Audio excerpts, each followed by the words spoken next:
L'auteur de ce film est un cinéaste belge qui s'appelle Jean-Pierre Dutilleux et qui est le créateur de la Fondation de la défense de l'Amazonie avec Marlon Brando et Sting, le chanteur du fameux groupe rock Police. Après de nombreuses années dans le sud-est asiatique, Dutilleux est devenu l'un des plus actifs défenseurs des Indiens de l'Amazonie.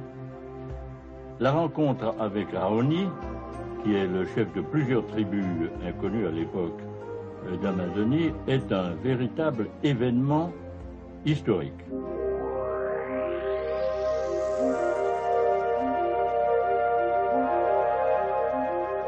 Quand les membres de l'équipe de tournage débarquent de leur pirogue, c'est toute la méfiance d'un monde aux abois qu'ils découvrent. Celui des Indiens Kayapos d'Amazonie, les plus hostiles du Mato Grosso. Depuis des années, leur vie paisible, en accord parfait avec la nature, ne cesse d'être menacée. Entreprises forestières qui défrichent la forêt, grands éleveurs, épidémies de grippe ou de rougeole ont décimé la population Kayapo. Le gibier se raréfie, la terre se désertifie peu à peu, autant de raisons pour les Indiens d'être en état de guerre permanent pour défendre leur dernier territoire. Les Kayapos ont une grande connaissance de la nature. Ils ont identifié des centaines d'espèces végétales, ainsi que leurs propriétés pharmaceutiques. Ils nous ont apporté par exemple le curare, qui est l'anesthésiant indispensable à la chirurgie moderne, ainsi que la quinine qui traite la malaria. Près de la moitié des produits vendus dans nos pharmacies proviennent de la forêt tropicale.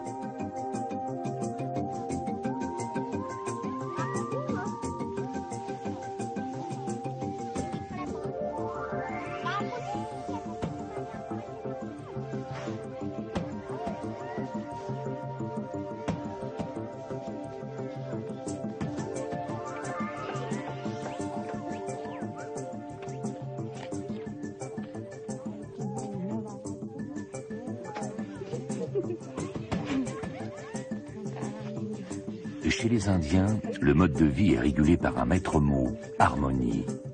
Harmonie avec la nature et ses créatures, et harmonie au sein de la tribu. Chez eux, pas d'ego personnel, sinon un ego communautaire, la survie du groupe étant essentielle à la leur. Les villages indiens sont bâtis en cercle afin de créer un espace protégé où circulent les enfants. Au centre se trouve la maison des hommes. C'est là que sont prises les grandes décisions. Les huttes peuvent abriter plusieurs familles et sont construites pour durer. Leurs toits de feuilles de palme ne sont remplacés que tous les 10 ans. Raoni est le chef des Indiens Kayapos. Le plateau de l'oie inséré dès l'adolescence dans sa lèvre inférieure est un signe distinctif de la tribu. Il est aussi marqué de courage et de bravoure. Avant chaque fête, les hommes s'enduisent d'une peinture noire, le gemipapo, qui est un fruit de la forêt mélangé à de la cendre et à de l'huile de poisson. Les danses indiennes ponctuent toutes les étapes de la vie des plus fondamentales aux plus modestes. Naissance, puberté, mariage, mort, guerre, alliance ou construction d'une maison. Si l'occasion est importante, la fête peut se prolonger durant plusieurs jours. Ici, une panthère, l'animal le plus redouté de la forêt, vient d'être abattu. Les chasseurs lui rendent hommage par la danse afin de calmer son esprit en colère pour éviter qu'il ne hante le village.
Les Indiens vivent principalement de chasse, de pêche et de cueillette en forêt. Ils ont également des plantations qui fournissent environ 70% de leurs besoins alimentaires. On y trouve surtout du manioc et des patates douces. Des plantations qui sont abandonnées régulièrement pour permettre à la terre de se régénérer. C'est une des raisons pour lesquelles les Indiens d'Amazonie ont besoin d'un large espace pour pouvoir survivre sans mettre en danger l'équilibre naturel de leur environnement.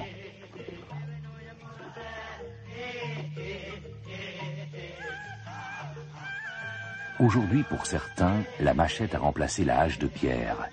Mais le temps que prennent les choses pour les Indiens n'a pas d'importance. Leur vie est rythmée par la quête de la nourriture et sa préparation, avec des longues périodes pour le repos, la méditation et la célébration. Leur gibier favori est le pécari, une espèce de cochon sauvage qu'on ne trouve qu'en Amérique. Fins chasseurs, ils ne tuent jamais plus que la quantité nécessaire à leurs besoins.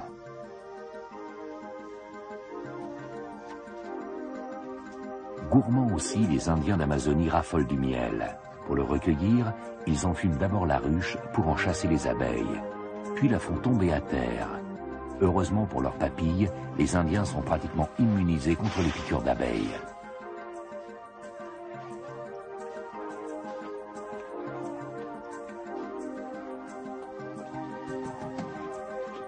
Le tatou est également un mets recherché. Les Indiens l'attrapent parfois à la main en creusant son terrier. Enfin, quelques volatiles viendront compléter le menu.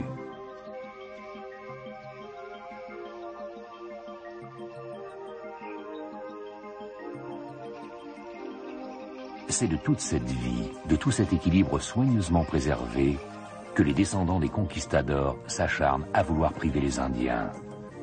Il faut dire que le Brésil est pauvre et surpeuplé, que la forêt amazonienne est grande et que les Indiens sont en bien petit nombre. Ils étaient environ 6 millions à l'époque de l'arrivée des premiers colons. Aujourd'hui, il n'en reste que 200 000.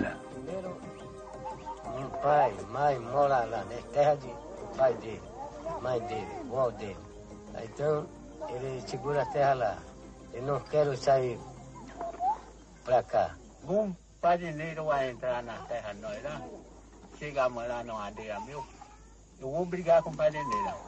Até morreu a mãe do fazendeiro. Ele falou assim. Mais les Blancs n'en ont que faire. À l'abri de leur bulldozer, ils continuent leur monstrueuse saignée dans la forêt tropicale.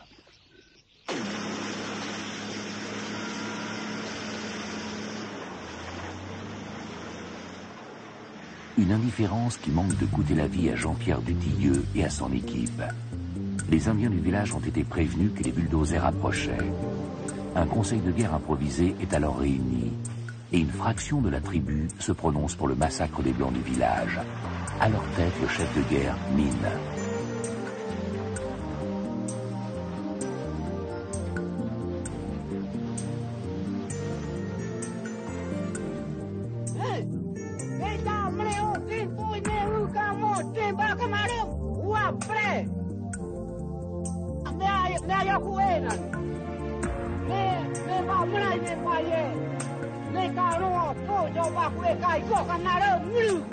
Heureusement, Raoni se lève.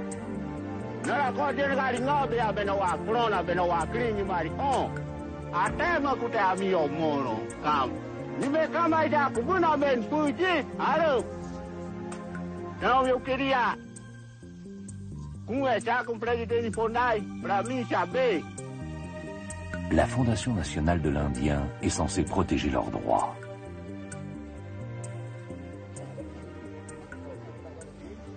Está exprimido, ele tem de não retomar aquela terra do tempo do descobrimento do Brasil. Mas vocês acham que podem dar um crédito e confiança ao presidente da FUNAI.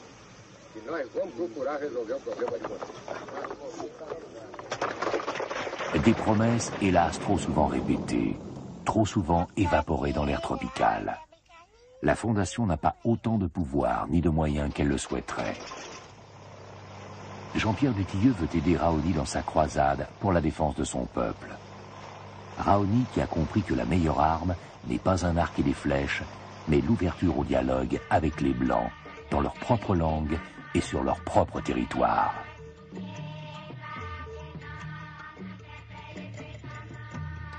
Raoni décide d'accompagner l'équipe de tournage pour connaître la grande ville de Sao Paulo.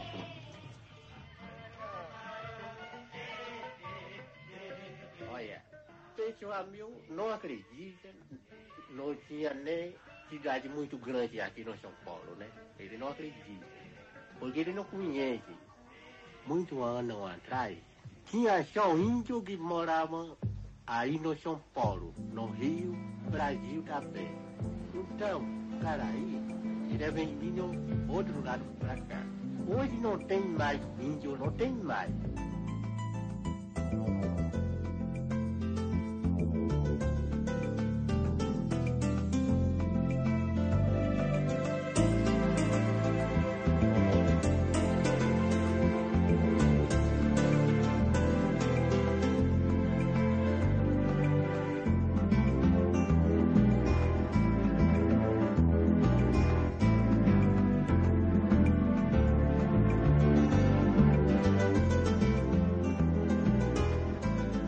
Raoni est devenu le représentant incontesté de tous les Indiens d'Amazonie.